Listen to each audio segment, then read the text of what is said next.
ফ্যাসিবাদ বিরোধী এই লড়াই ততদিন চলবে যতদিন প্রিয় দেশের বুকে ফ্যাসিবাদের সামান্য চিহ্ন বর্তমান থাকবে। ফ্যাসিবাদকে নিশ্চিহ্ন না করা পর্যন্ত আমাদের লড়াই কেউ থামাতে পারবে না ইনশাআল্লাহ।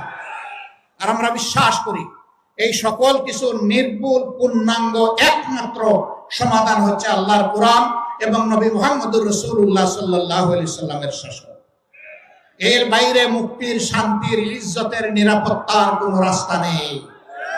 রাস্তা একটাই, সেই রাস্তায় আজকে সমস্ত দেশপ্রেমিক এবং ইসলামী দল এক স্রোতে মিলিত হচ্ছে। আপনারা দোয়া করুন এই স্রোতের প্লাবন সমাজের সমস্ত আবর্জনাকে যেন ভাসিয়ে নিয়ে যায়, কিছুই যেন না থাকে। থাকবে শুধু এই দেশের সৎ এবং সত্যপন্থী লোকেরা। সে যে ধর্মের লোক হোক, যে দলের লোক হোক, কোনো আপত্তি নাই।